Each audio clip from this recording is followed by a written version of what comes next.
Mia, a young teacher of 25, had just finished a long day at school. The sun was setting, casting an orange glow over the quiet streets as she walked home. She had recently moved to this small rural town, seeking a peaceful life away from the bustling city. The house she rented was old, with a charm that had instantly drawn her in. As she returned to her rented house, she couldn't shake off the feeling of being watched. The house was eerily quiet, almost as if it was holding its breath. The house was old, nestled in a quiet province, surrounded by tall trees that whispered secrets to the wind. It was a place that seemed frozen in time, untouched by the modern world. Inside, the house held a stillness that both calmed and unsettled her.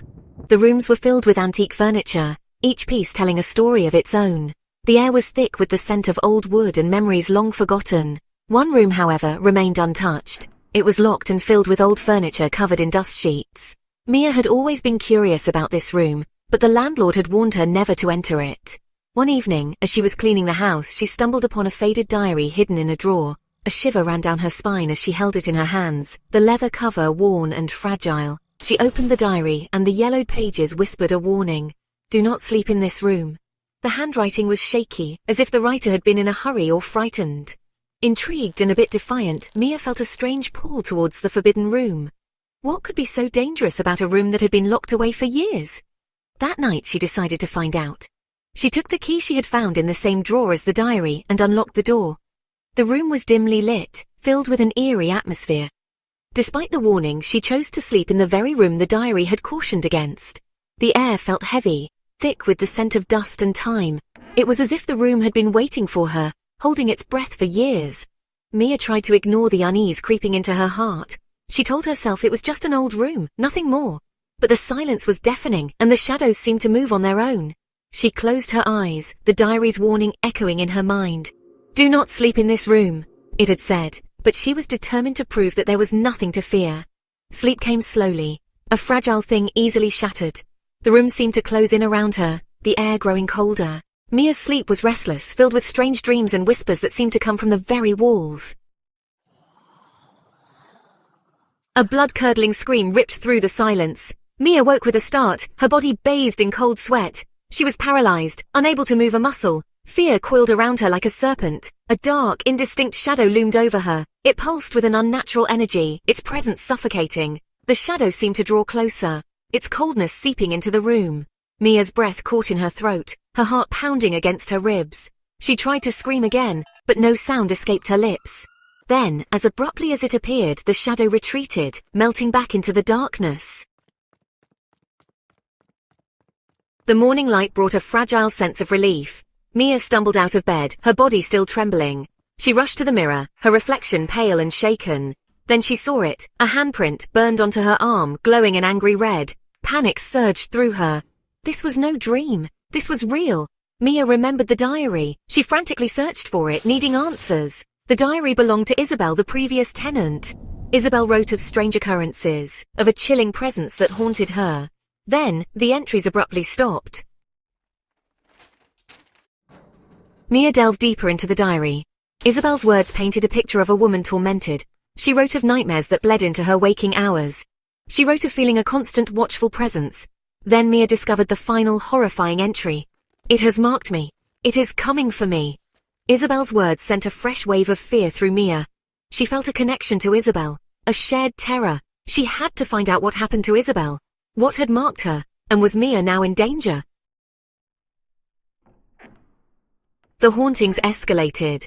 Whispers followed Mia through the house. Cold spots sent shivers down her spine. Objects moved on their own as if guided by unseen hands. Mia's nightmares intensified. She saw Isabel, her eyes wide with terror, reaching out for help. Mia was losing her grip on reality. The line between dreams and reality blurred. She felt a constant sense of dread, a feeling that something was watching her every move. Fear became her constant companion. Desperately seeking solace, Mia confided in her best friend Rika. Rika, initially skeptical, agreed to stay the night. That night the haunting took a sinister turn. Rika woke up screaming, her eyes wide with terror. She spoke of a woman in the shadows, cold and vengeful. Rika left the house the next morning, but the experience left her shaken and changed. She refused to speak about that night, the terror forever etched in her eyes. Mia was alone again, facing the darkness that clung to the house. Desperate, Mia sought the help of a village shaman. The shaman, with her knowing eyes, listened intently to Mia's story. She spoke of a restless spirit, a woman named Isabel trapped by a curse. Isabel, she explained, had been betrayed by someone she loved, leaving her soul consumed by anger and despair. The shaman revealed that Isabel's spirit was tethered to the room, unable to find peace. Anyone who dared to stay there became a target for her rage. The handprint, the shaman explained, was a sign. Isabel was reaching out, trying to seek help or perhaps revenge. Armed with this knowledge, Mia set out to unravel the mystery of Isabel's past. She knew that the answers she sought were hidden in the dusty corners of history, buried beneath layers of forgotten memories and untold stories. The old library, with its towering shelves and ancient tomes, became her sanctuary. Each book she opened, each document she examined, brought her one step closer to understanding the tragic tale that had been lost to time. She scoured local records, piecing together the fragments of a life shrouded in tragedy. The more she read, the more she felt a deep connection to Isabel, as if the past was reaching out to her, guiding her through the labyrinth of history. Old newspaper clippings, birth and death records, and personal letters painted a picture of a woman who had loved deeply and suffered immensely. She learned of Isabel's passionate love for a man who ultimately betrayed her, leading to her untimely demise within the very walls of the house. The betrayal was not just a personal tragedy, but a catalyst for the curse that had haunted the house for generations. Mia could almost hear the echoes of Isabel's heartbreak, feel the weight of her sorrow, and understand the depth of her despair. Mia realized that Isabel was not seeking revenge but release. The ghostly apparitions, the whispers in the night, were cries for help, not threats. Isabel's spirit was trapped, bound to the house by the pain of her past. Mia's heart ached for her, and she knew she had to find a way to set Isabel free. She needed to find a way to help Isabel find peace and break free from the curse that bound her to the house. The answer lay in the ancient rituals and chants that had been passed down through generations. Mia spent countless nights studying the old, tattered book, learning the sacred words and the precise movements needed to perform the ritual. The shaman had given Mia a chant, a way to communicate with Isabel's spirit. It was a delicate and dangerous task, requiring not just knowledge but empathy and courage.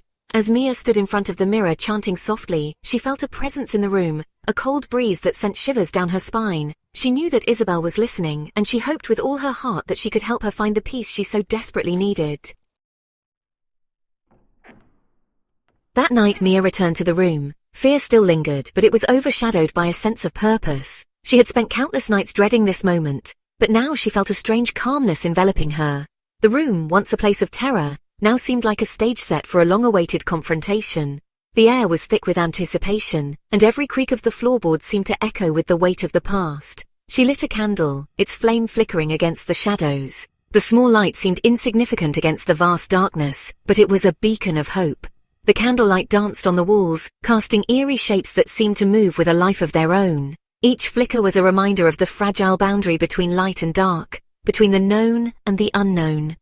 Taking a deep breath, she began the shaman's chant, her voice echoing in the stillness. The words were ancient, passed down through generations, each syllable imbued with power. As she chanted, she could feel the energy in the room shift, the air becoming charged with a palpable tension. Her voice, though trembling at first, grew stronger with each verse, resonating with a determination that surprised even her. Slowly, a luminous figure began to form. It was Isabel. Her presence was both ethereal and intense, a ghostly apparition that seemed to shimmer with an inner light. Isabel's eyes, filled with sorrow and longing, met Mia's, and in that moment, a silent understanding passed between them.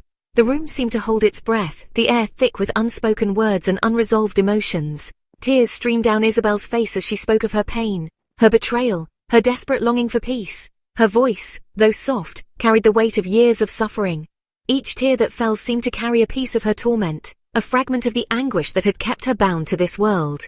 Mia listened, her heart breaking for the spirit before her, feeling the depth of Isabel's despair as if it were her own. Mia listened with an open heart, offering words of comfort and understanding. She spoke of forgiveness, of letting go, and of the peace that comes with acceptance. Her words were gentle, yet firm, each one a balm to Isabel's wounded soul. As she spoke, she could see the tension in Isabel's form begin to ease, the lines of pain softening as hope began to take root. As Mia finished the chant, a look of peace washed over Isabel's face. The transformation was profound. The anguish that had once marred her features was replaced by a serene calm. Isabel's form seemed to glow brighter, the light within her intensifying as the shadows receded. It was as if the very act of being heard, of being understood, had lifted a great burden from her spirit. The luminous glow surrounding her intensified, then faded away, leaving behind a sense of profound stillness. The room, once filled with the echoes of the past, now felt empty yet peaceful. The darkness that had seemed so oppressive was now just a backdrop to the light that had been shared. Mia stood there, absorbing the silence, feeling a deep sense of closure. Mia moved out of the house soon after. The walls that had once seemed to close in on her now felt like a distant memory. She left behind the physical space, but the emotional journey she had undergone would stay with her forever. Each step away from the house was a step towards a new beginning, a future unburdened by the ghosts of the past. The experience had changed her, leaving an indelible mark on her soul. She was no longer the same person who had walked into that room trembling with fear.